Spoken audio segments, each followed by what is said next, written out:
Is my screen visible? So good Yes, morning, one ma'am. and all present. So first and foremost, I welcome the chief guest for the day, Mr. Sampath Markabantu, who is the lead consultant of AI and ML at Confidential. Sir, a very hearty welcome to you. I welcome the dignitaries who are present for this day, the chief patrons. So the keynote speakers for the day are Mr. Sampath Markabantu, who is the lead consultant at Confidential. So I extend a very warm welcome to you, sir. So despite your busy schedules, I extend what hearty thanks for accepting our invitation to be the keynote speaker for this day and share your knowledge and experiences. So shortly, we'll also have other keynote speakers who will be joining us, who is Dr. Khan Luang from the Queensland University, and then Dr. Nichin Tandarwal, who's a keynote speaker for tomorrow. He's from the University of Cincinnati.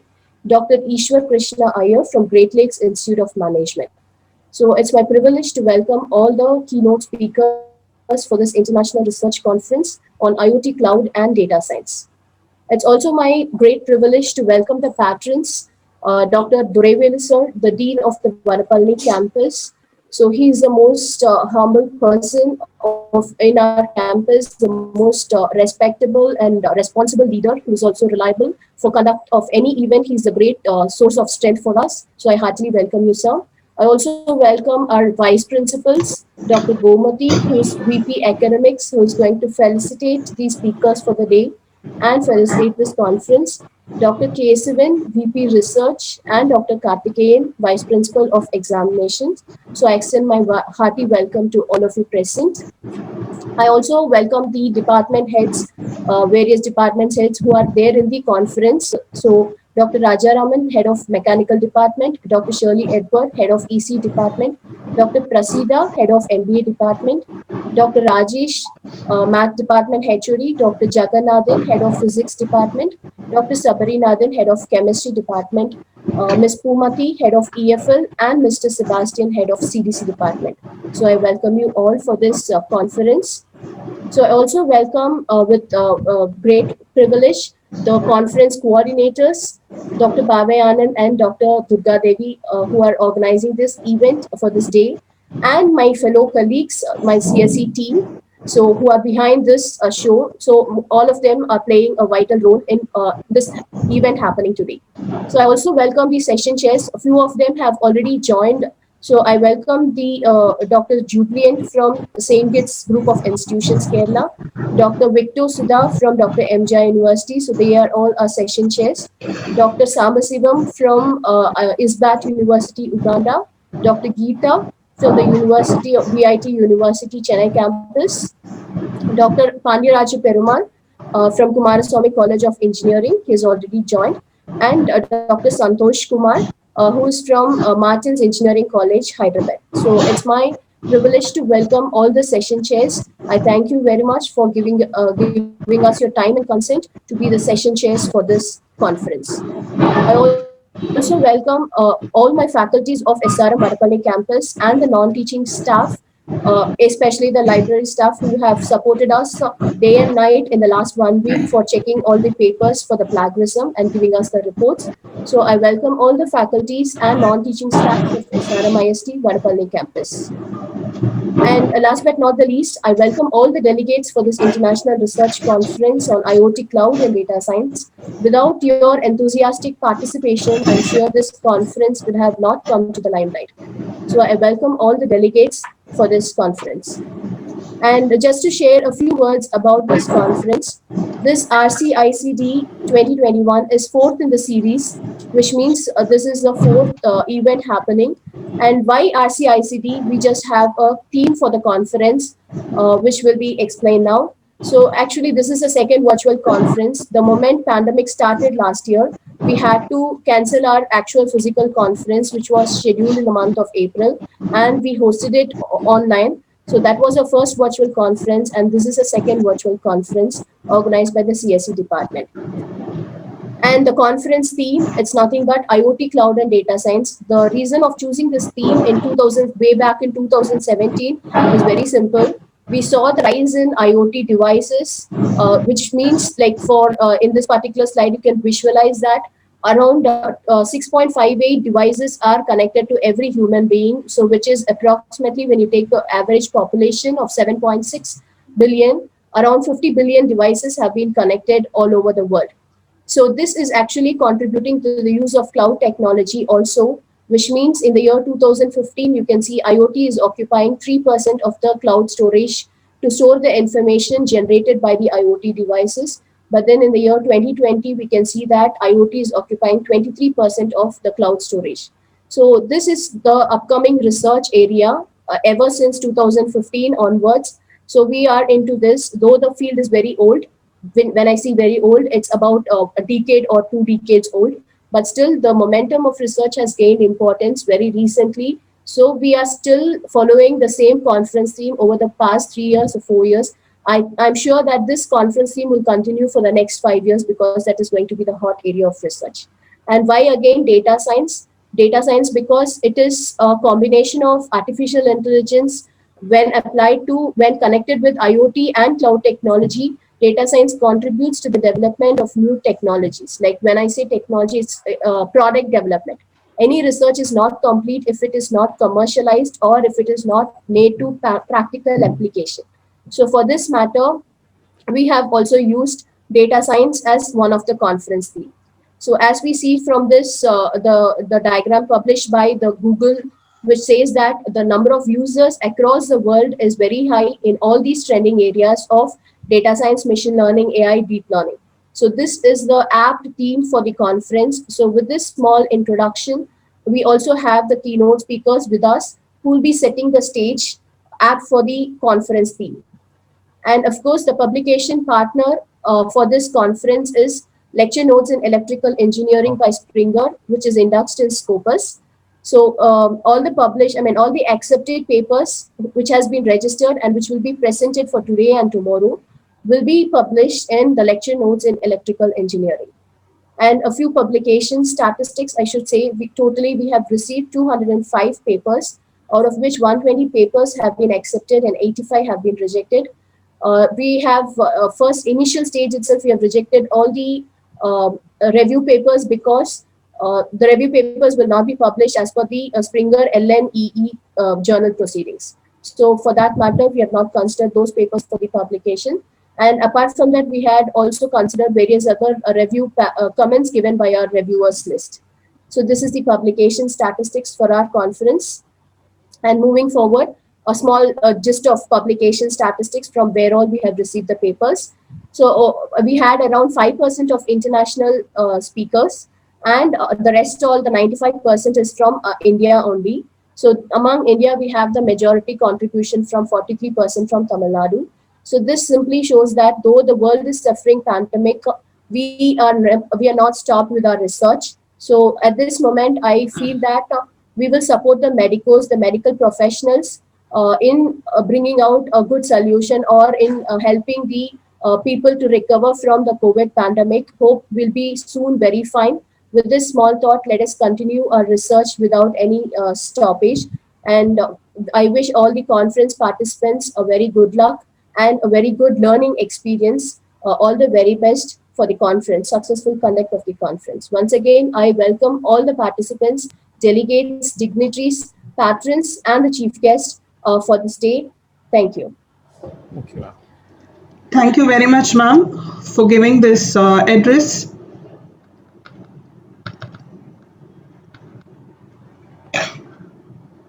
Now I request Dr. K. Durevelu sir, Dean ENT, Vadaparni campus, to deliver the presidential address, the perfect leader who leads us by example in every aspect.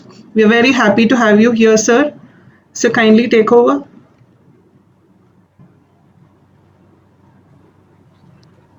Yeah, thank you. Yes, sir.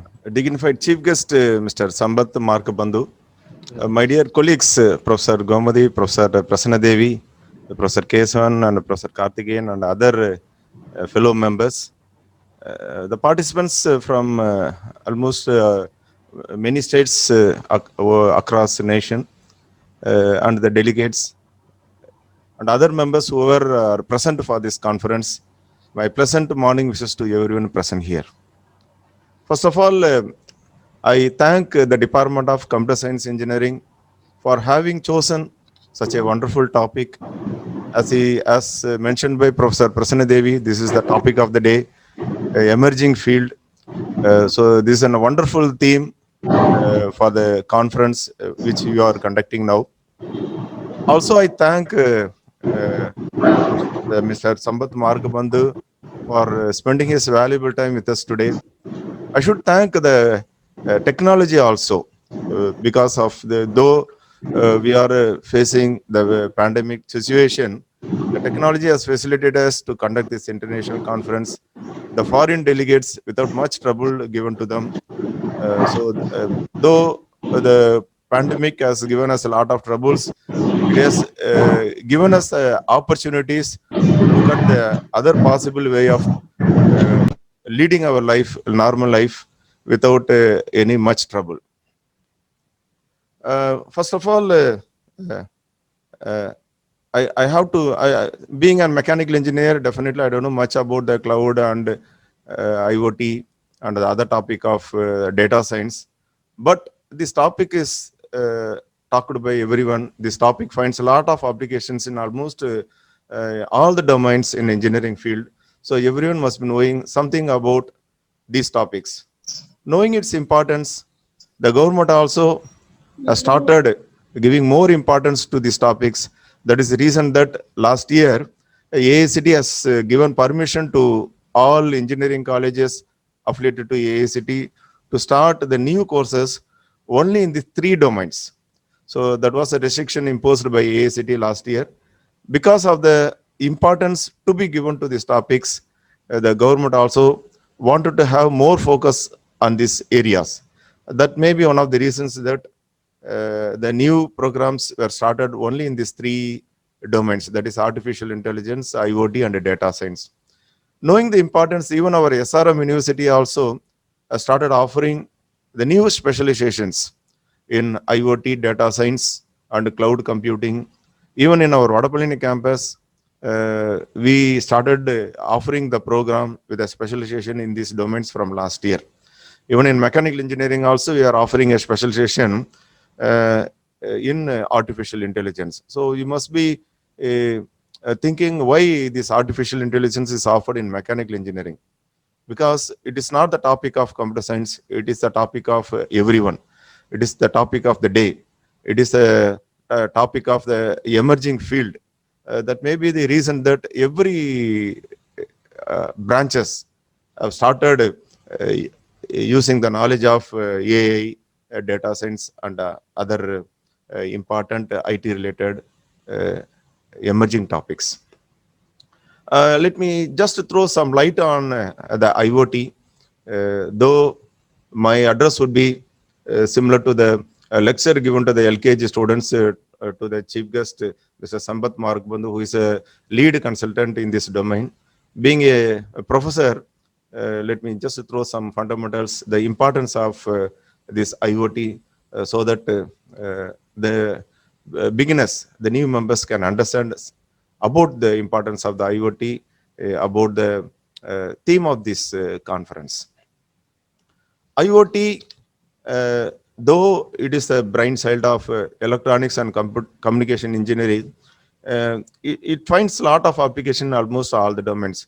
And mostly the applications of the IoT are well handled by the software engineers, IT engineers. So this is most suited to computer science engineering, I can say. Now the government is talking about smart cities. Okay, so many people may not know about the background behind the smart city.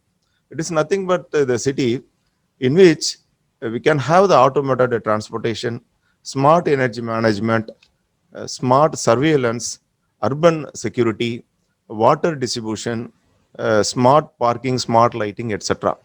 How we are able to achieve all these things? Only by means of the IoT knowledge. It doesn't stop with the industry or in top level. It connects every particle on the earth with the space. That may be the reason that now we started using this technology even in our appliances. We talk about the smart homes, which is nothing but if you want to switch on the AC, before we reach home, we need to have the smart home. If you want to switch off the lights, appliances after leaving home, we need to have the technology. We can unlock the doors to our friends for temporary access when you are not at home. We can alert the local police in case of any security breach. And these are all the various features of the smart homes. Being a mechanical engineer, I should talk about the application of IoT in manufacturing sector also. When IoT is used in manufacturing sector, it is called as a smart manufacturing. Generally, the mechanical engineers will use a term IoT as IIoT, which is nothing but industrial IoT. Okay, it empowers the industrial engineering with the sensors, softwares, and big data analytics to create the brilliant machines. uh, I can say that it is nothing but industrial revolution 4.0. Now we talk about 4.0, new industrial revolution 4.0. In manufacturing sector, it finds a lot of applications with the support of the IoT. It can connect one machine in India with the other machine in America. One can design at America. The design can be imported to the cloud, which can enable the another machines in India to manufacture the product. That is the thing we can achieve using the technology IoT. We Nowadays we are using smart wearables, which are the devices installed with the sensors and softwares which can collect data and information about the users. These devices cover the fitness, health, and entertainment requirements. It can be used in the retailing also, which are called as a smart retailing. The retailers are connected with the consumers through smartphones to track the consumers' path through a store and serve their consumers better. Nowadays, we started focusing on the agriculture because we find a lot of difficult nowadays in getting the foods at cheaper prices. So we started using the technology in the agricultural domain also. Mostly the IoT is used in agriculture, which is nothing but a smart farming. It just sensing the soil moisture and nutrients to control the water usage for the plant growth and to determine the custom fertilizer. These are all the examples for the smart farming. Electronics engineers will be talking about the smart grids, which is nothing but analyzing the behavior of the electricity consumers and the supplies for improving the efficiencies and economics of the electricity usage. Uh, in general, we use the IoT nowadays, especially during this pandemic situation. We use IoT in the healthcare management also. Using this IoT, we can have the remote monitoring of patients, remote administration of medications to the patients, which are possible because of the IoT technology.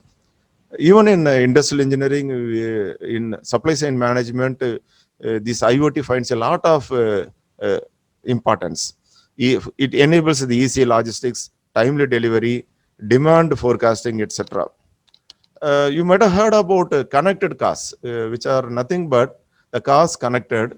These are the cars connected with the internet.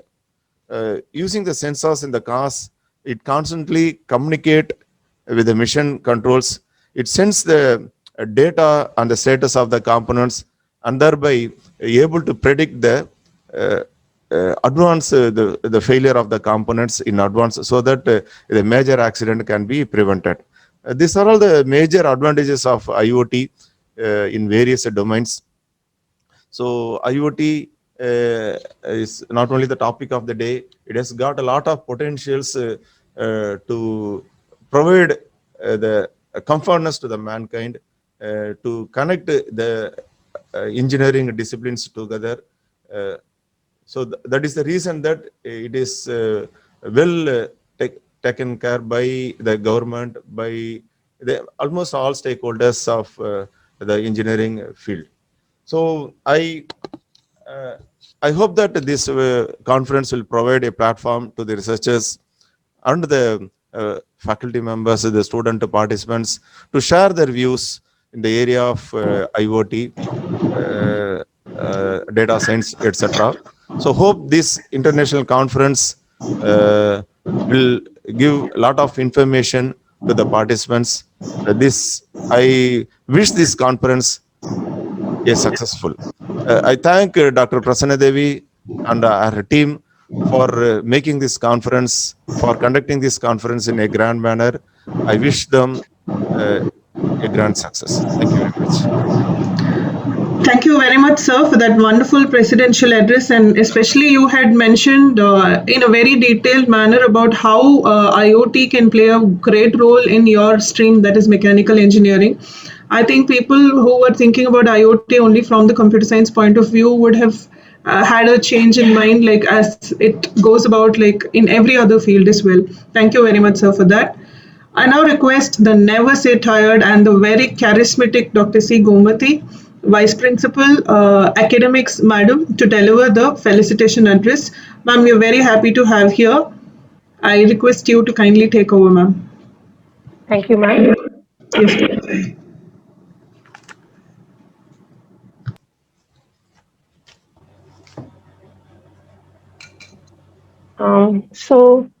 Thank you so much for having organized such a wonderful conference, IRCICD, which actually covers the very essential topics of today's world, IoT, cloud, and data science. It's an amalgamation of great researches which are happening in the computer science field. And as we happen to attend so many webinars and all that, and yesterday too, we had to attend to a speaker who is talking about all these kinds of terminologies. And he was saying that none of the topic could only be owned by one branch of engineering, and it is common amongst almost all the 4 branches of engineering. So with that word, I hope and own even all these topics of today's conference, cloud, data science, and IoT, pave way for all the researchers to take up their researches in the potential field.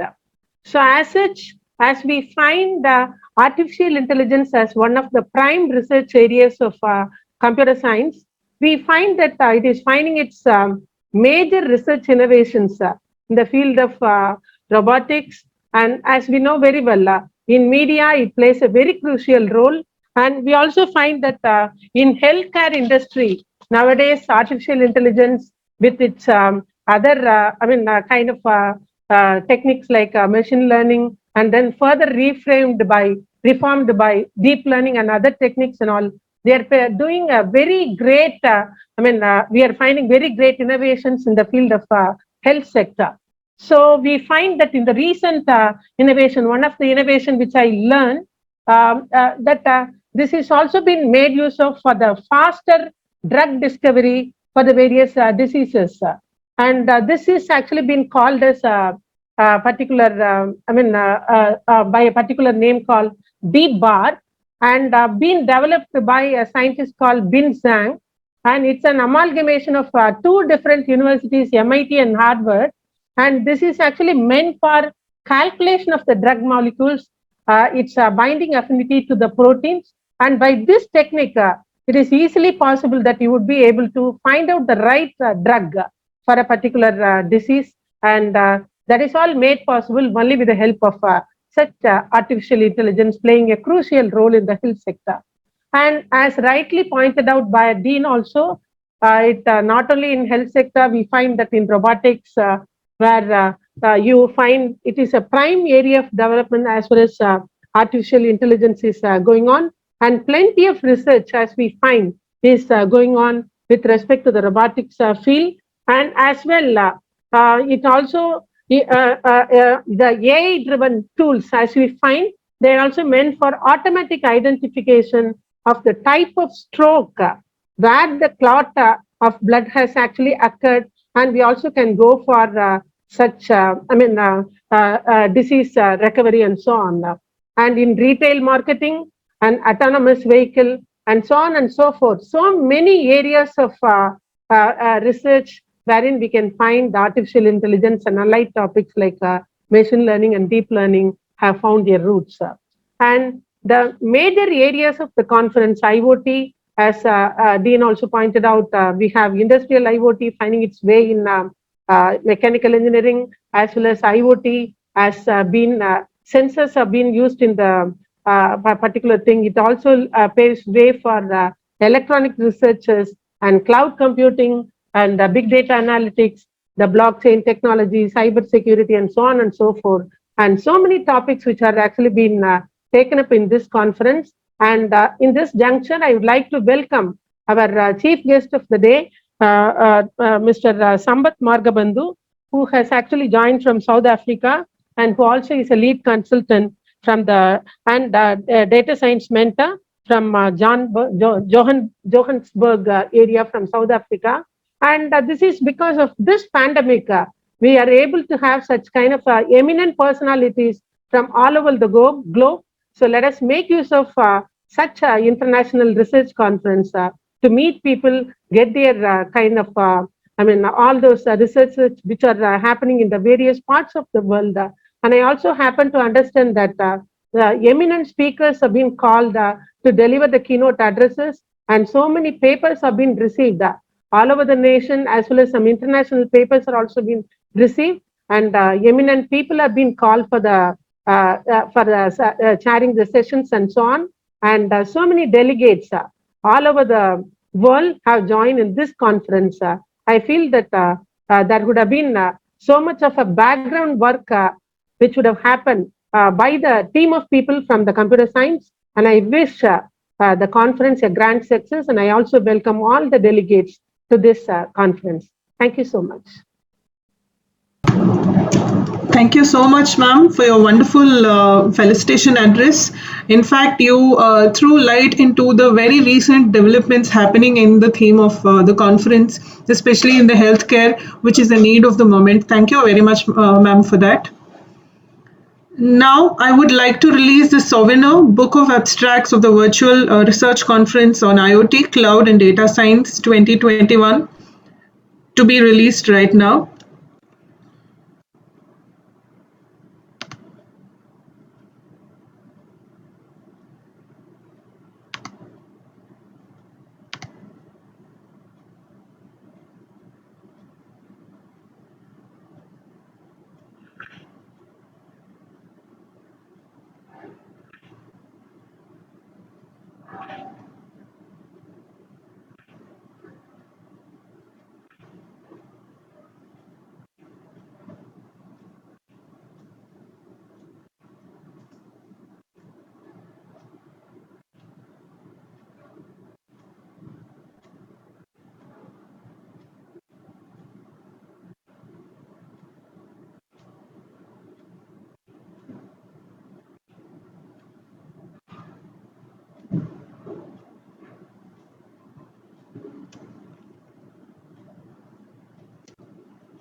Yeah, and that was a book of abstracts, a souvenir of the conference.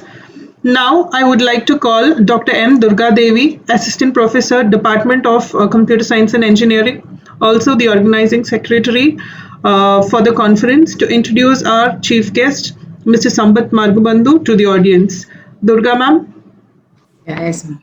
Yes, ma'am. Yeah, good morning, all participants and all the delegates. So it gives me an immense and great privilege and honor to invite our speaker, Mr. Sambat Margabandhu, who is currently the lead consultant, data science and machine learning specialist, and a big data enterprise architect at Johannesburg area, South Africa.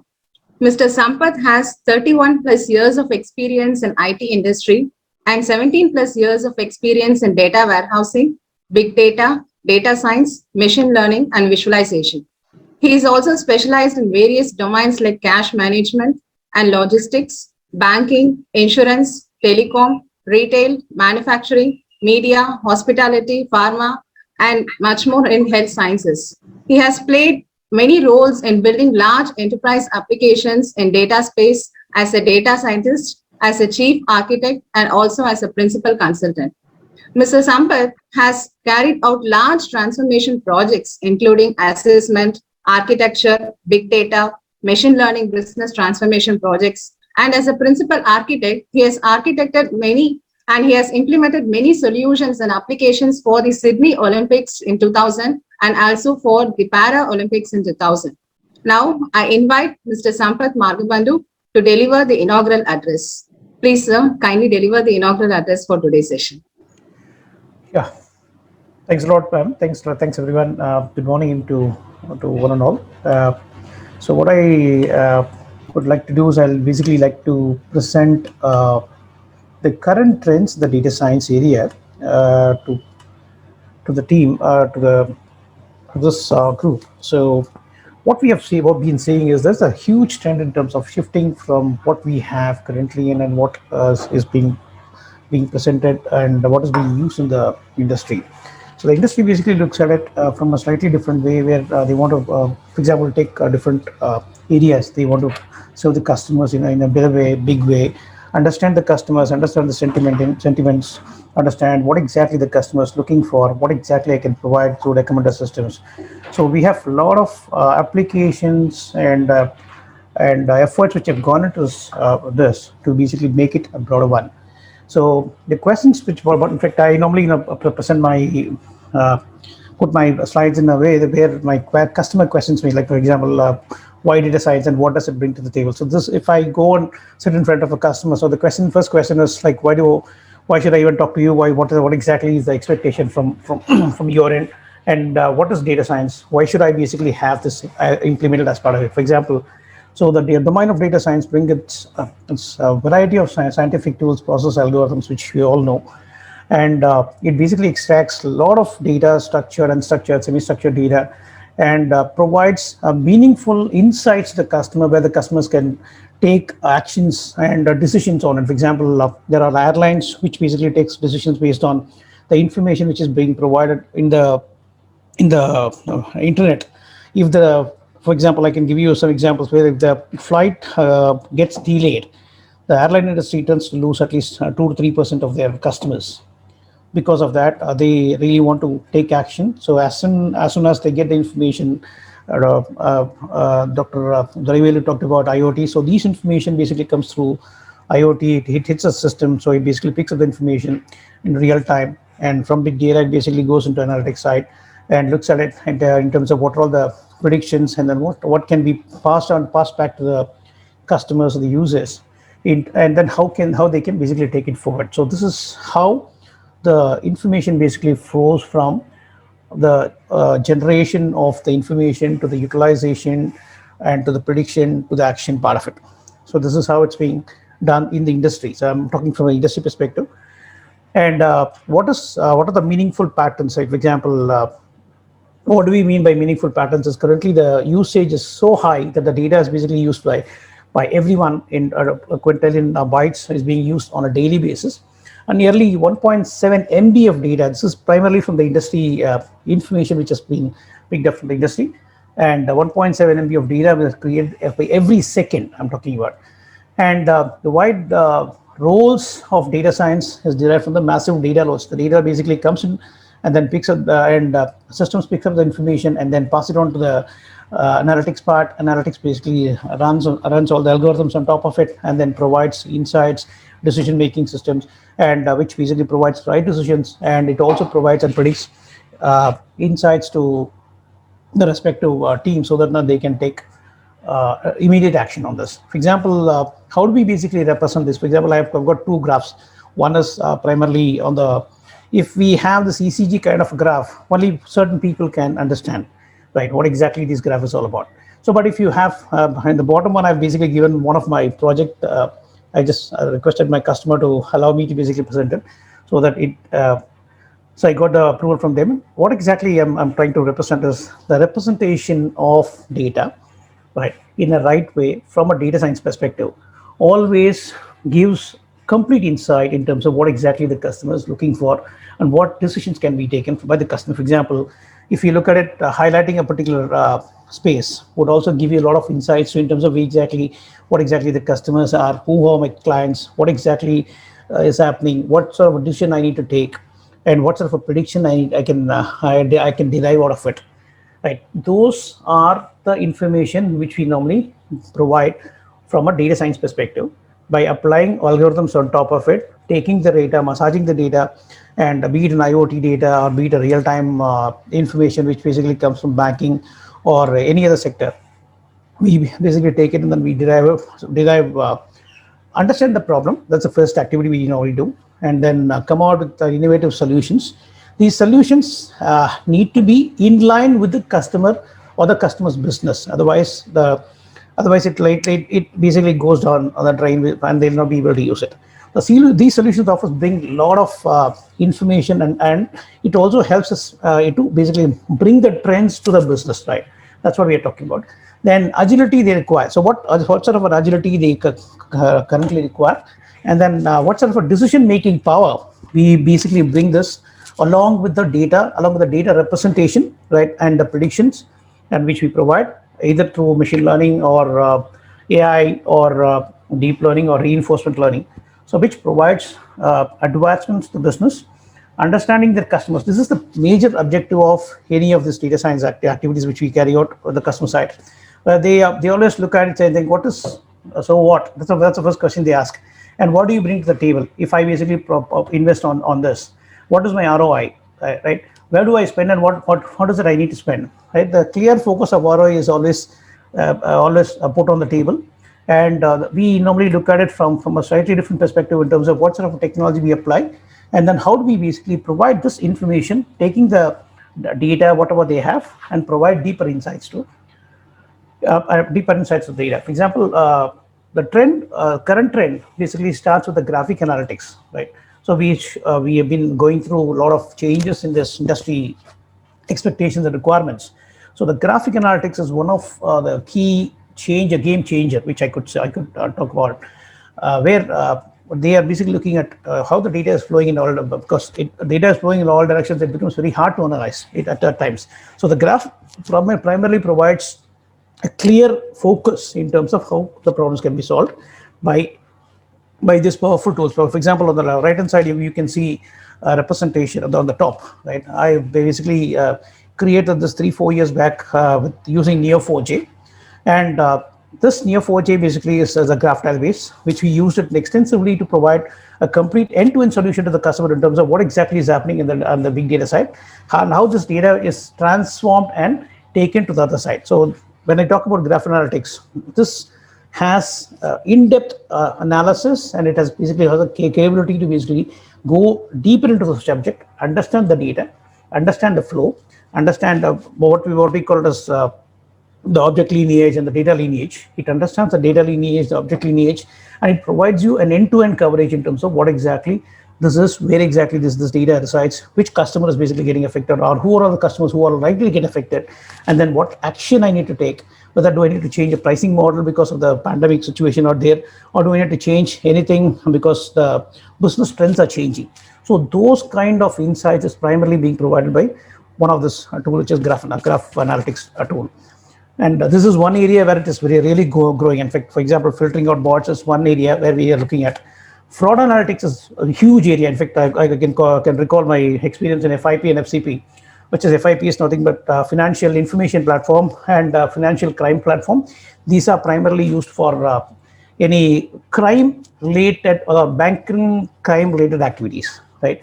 So they use it extensively to understand, identify, and then map it back to the source, and then identify which are the customers who are primarily doing or who are into this, or is it a set of customers, is it a set of link which basically establishes between from 2 countries or 2 cities or 2 business partners or 2 customers rather, right? So those are the information which we normally get from there. And how does it basically does it? It is primarily by clustering the data. In fact, we do normally do that. Where do we use this? Primarily machine learning, data mining, statistics, image processing. Image processing is one huge area for this, and numerous physical and social science applications are also started using this in an extensive way. So the next one is the shortest path. So I've just given you an example on the other side where logistics basically uses the shortest path algorithms, and it also provides a very clear information in terms of where exactly my disconnects are. So for example, we have implemented one of this solution to our customer in terms of providing a clear information in terms of how do I reach from A to B from a logistics perspective, what are the requirements. So this is primarily being given using the shortest path, and which uses graph analytics extensively.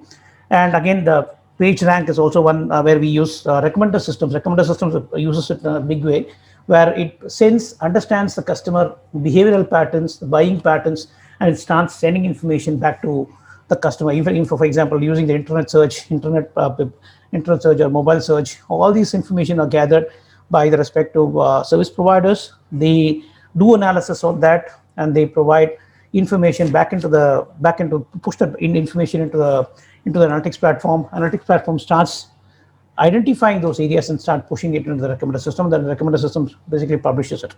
So this is one area where I'm starting with the graph analytics, because graph analytics is catching up big time. And again, the data fabric.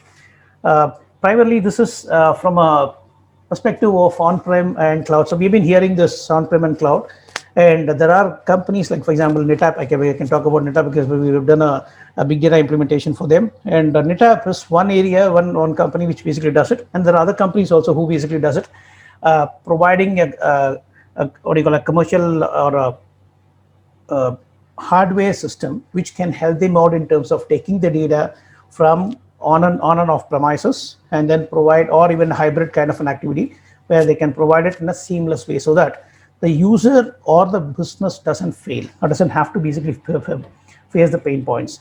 And not only that, the vast information is being covered as part of this, and then the source from APIs, reusable data sources, and semantic layers which provides information, and that is being captured by the data fabric, which captures all the information, collates information, puts information in a respective place in a server, and which can be basically pushed between cloud and the on-premises.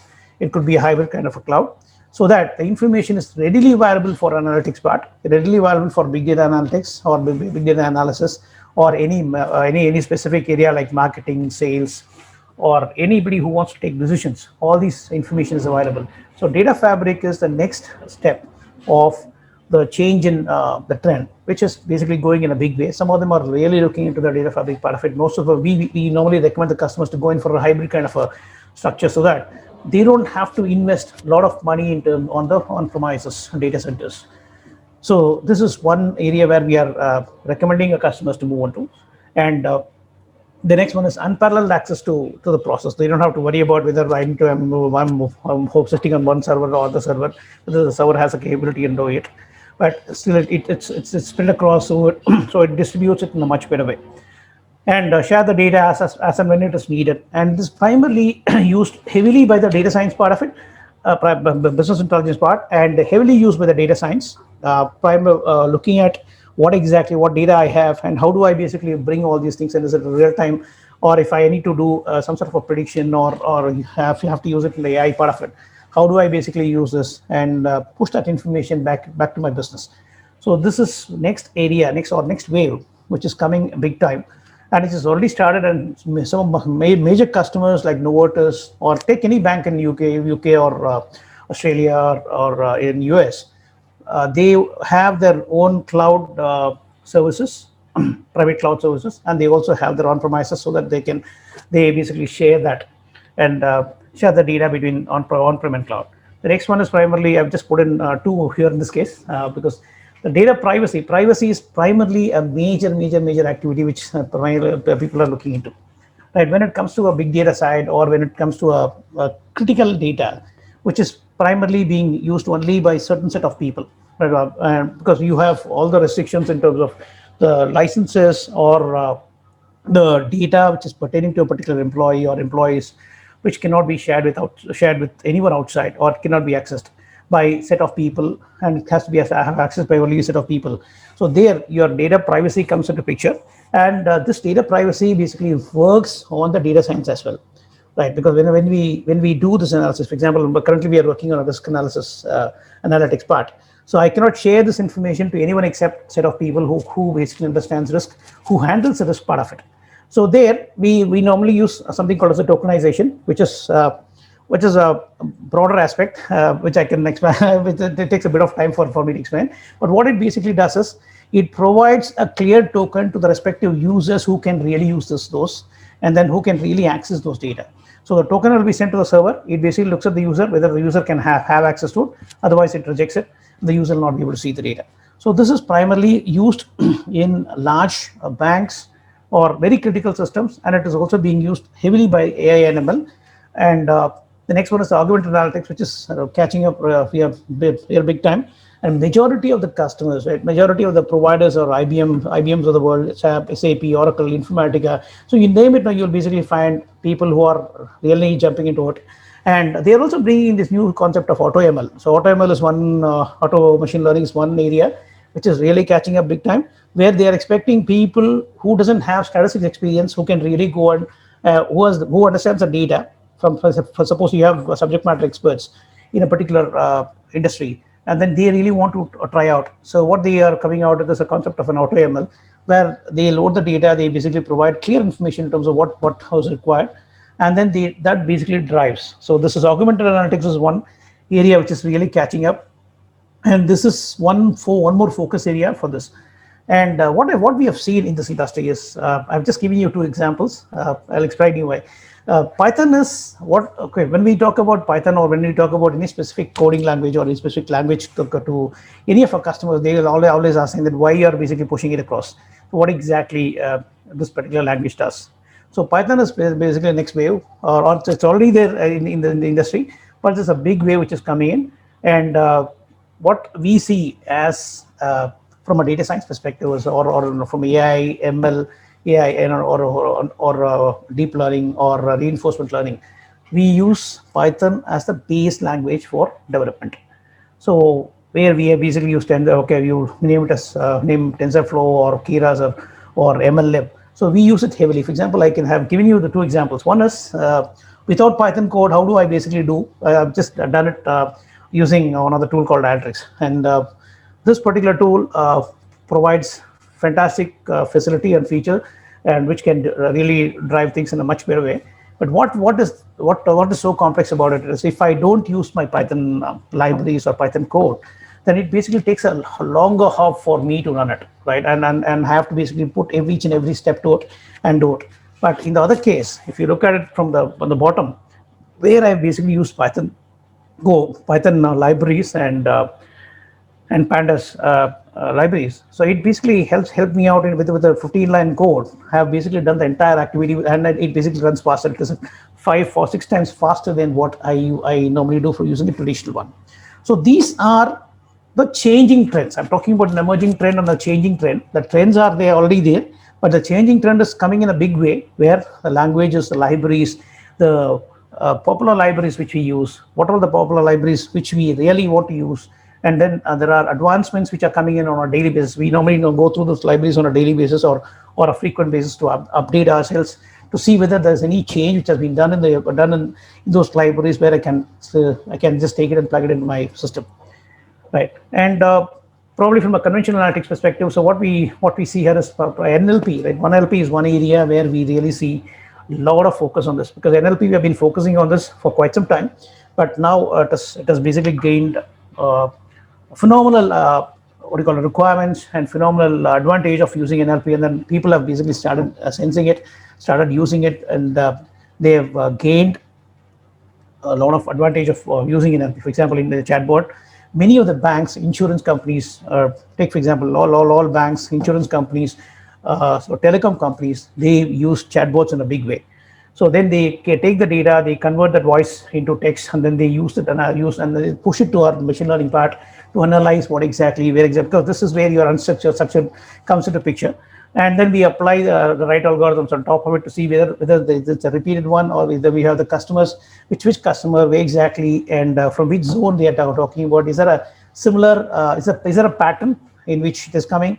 So we apply all those techniques on top of it to provide the right information to the respective business. So by this way, what we are doing is we are using this advantage of NLP, implementing this NLP and conventional systems, and see how these chatbots or any other thing. For example, we normally use it for in large banks and insurance. They basically use it for reading the PDFs, taking the PDF information into consideration, and then providing that information back into the system, right, and back into ML to understand and identify which customers are beneficial to them. So though that prediction, the analytics is applied on top of it. So NLP plays a major role in this one. And on the other side, so this one is primarily on the data science and cloud. So where we talked about it. So majority of the customers whom we have been working with have moved from the on-prem to the cloud. It's not because of the cost which is involved. It is because of the flexibility, the feasibility of using multi systems, right? Upgrading and downgrading those servers, which is much easier, which basically happens as we go by. Rather than right now bringing in plugging in a new CPU or adding more servers to it. So, for example, I'm working with a customer who's literally struggling with an architectural issue, right? It's primarily an architectural issue where they have issue in terms of serializing it and horizontal serialization or horizontal implementation. What has happened is they came back and said that they have been adding more CPUs and more memory to it, but still we are basically struggling with the code. So then we have to make changes to their existing stuff, either by horizontalizing the services, or we have to ask them to push it into the cloud so that the cloud can provide better results. So these are the providers who provide phenomenal services to us, Google, Amazon. Not only that, we are into Azure ML or Google Analytics in a big way, and many of our implementations have basically moved from the local tool, or even the Python tool can be applied, where we basically use a notebook to apply our Python code. But still, there are drag and drops which are available in Azure or other tools, which are coming up in a big way. And then this is a big next wave which is coming up, and people what we normally tell people is to basically gear up for this and then understand what exactly this Azure ML Google Analytics is talking about. How do we basically use an auto ML feature to utilize within a particular business unit? For example, there are a lot of subject matter experts who would be really interested in getting into it, and they might be having clear information in terms of what exactly this data is all about. How do I basically take this data?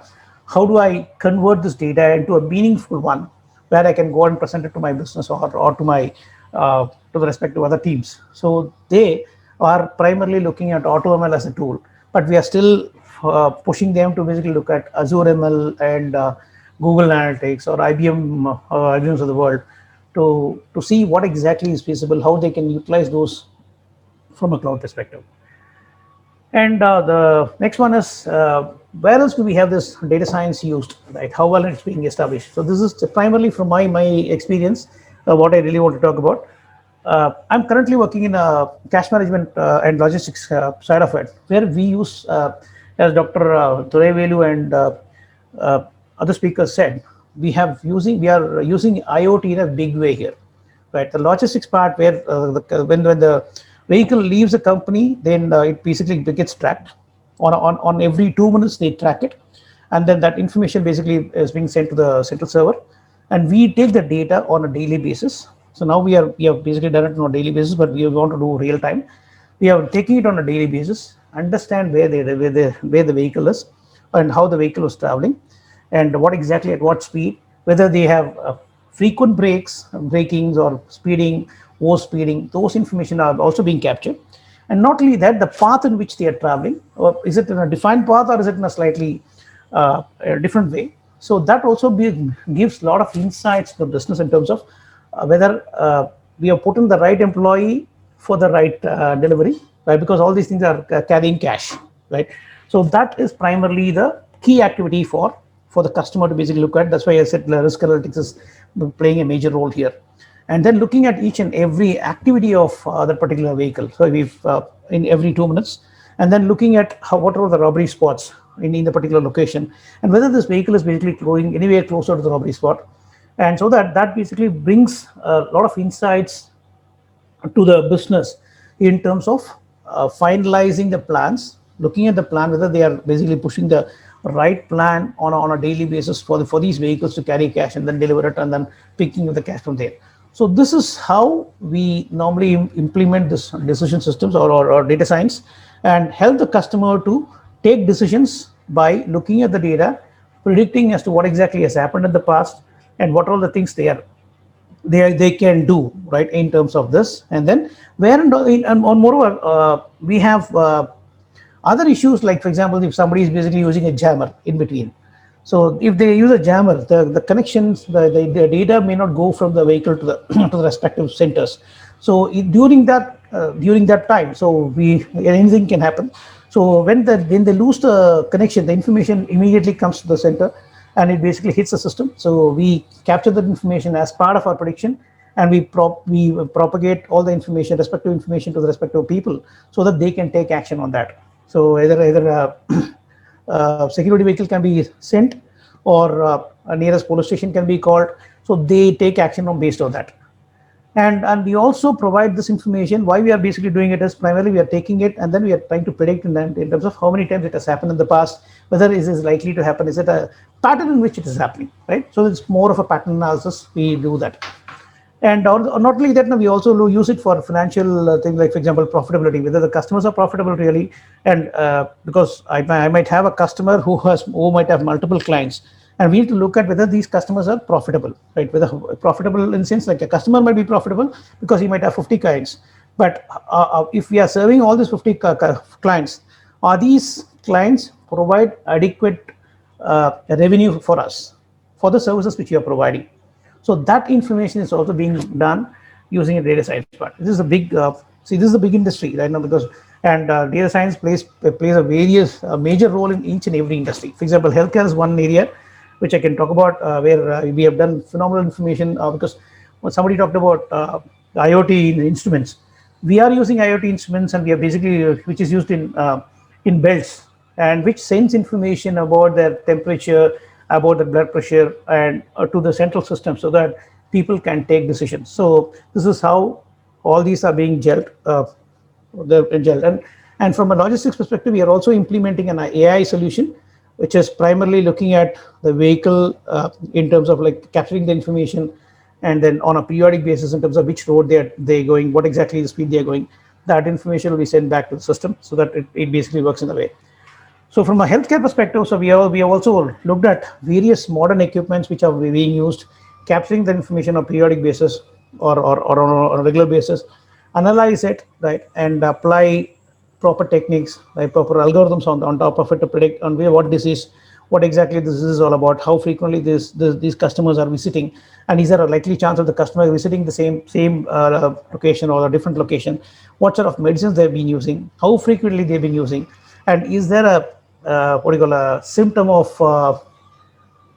customers being called regularly, or patients being called regularly by the facility. We call it as facility in US. So facilities, and these facilities providing right or addressing the right or sorry, the medicines for the diseases which they have, or is it they are doing it in one shot, or they are doing it in a staggered way. So if they are using it in a staggered way, that information also goes back to the government to basically take decisions, right? So these are primarily the one which I could think of from a data science perspective, which is primarily providing phenomenal insights. And this is where the trend is. The current trend is primarily going from graph database to the last one, which we talked about, cloud. So every area is being targeted now. In fact, where there's a change, there's a trend is basically pushing pushing each and every customers, every domain to basically change, adopt the data science part of it, either by implementing the machine learning or AI part of it, or deep learning or reinforcement learning, and just primarily to basically take decisions, provide insights to either the customers, or to the business, or to the society in terms of what they can take, and then how they can take it forward. Yeah, that's all from my end. So any questions from?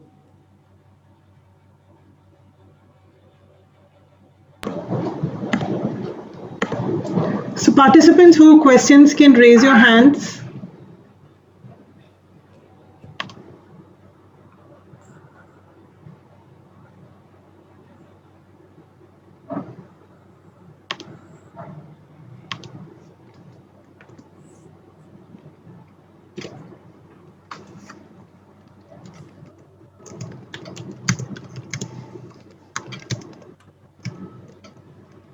Yeah, thank you, sir. Thank you very much for the enlightening speech. You have clearly explained about the emerging trends in data science, data analytics, data fabric, data privacy, and what each and everything is going to bring to our table. And I think you have almost covered the entire theme of the conference, the IoT cloud and data science in a very short span of time with all the real-time examples you have explained it. Thank you very much for the innovative session, sir. Thanks. So now, thank you, sir. Now I call Dr. G. Pavayanan, Assistant Professor, Department of CSE, to propose the vote of thanks. Yeah, thank you, Durga ma'am. Honorable Chief Guest for the day, Mr. Sampath Markabandhu, sir. Thank you very much for having made the time to come and deliver the inaugural address today. Thank you very much for that, sir. And I also thank the respected Dean, ENT, SRM Vadaparni Campus, Dr. K. Duraivellu, sir, our beloved HOD, Dr. S. Prasanna Devi, ma'am, the VPs, VP Academics, madam, then VP Exam, sir, and VP Research, sir. Plus, I also thank all the enthusiastic participants and, of course, my dear colleagues for joining the meeting on time and giving your enthusiastic participation. I now tell that it is my utmost privilege to propose the vote of thanks on this occasion. So, on behalf of the Department of Computer Science and Engineering, SRM Institute of Science and Technology, Vadaparni, I extend a very heartfelt gratitude to the Chief Guest, Mr. Sampath Markabandhu, for gracing this occasion amidst his very busy schedules and sharing with us very valuable insights on data science, which is a conference theme, especially from the industry perspective, which we are not much aware of earlier. And thank you very much, sir, for that. I also take this opportunity to extend my utmost sincere thanks to all other keynote speakers and session coordinators who've extended their support and cooperation to come here and, grace this event. I also wish to express my gratitude to our beloved Dean, sir, for his support to carry out the various works related to the event. I also thank our beloved HOD, ma'am, for giving complete guidance and support and for providing the much required encouragement in the organization of this event. I also thank all the faculty members and the students who are involved in the conduct of this event. They've shown their utmost willingness and they have expressed to take on the completion of tasks beyond their comfort zones. Even late nights, like they were ready to work, and they did make this happen finally in this scale. And ladies and gentlemen, we thank you all for being with us today. It has been a great pleasure in having you people here. Thank you very much. Now I request all of the dignitaries to please turn on your video so that we can have a group photo here. Also, I request the participants to fill in the feedback form. The link has been provided in the chat box. You can take it from there. Yeah. So I kindly request Chief Guest, Mr. Sampath, sir, to turn on his video so that we'll be having a group photo with you, yes. sir. Sorry about Yeah. that. Yes, sir. Yes, sir. Thank you, sir. Yes, sir. Thank you, ma'am. Thank you.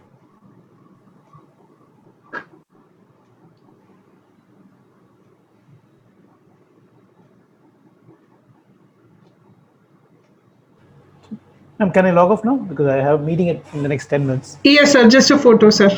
Sorry, ma'am. Thanks. Yeah. Thank you, sir. Thank you, ma'am. Thanks. Thank you very much, sir. So once again, I thank everybody for joining this meeting. And now, sharp at 11 o'clock, the session 1 of the conference will be starting. So I request the session 1 participants to join at 11 o'clock sharp in the session. Thank you all.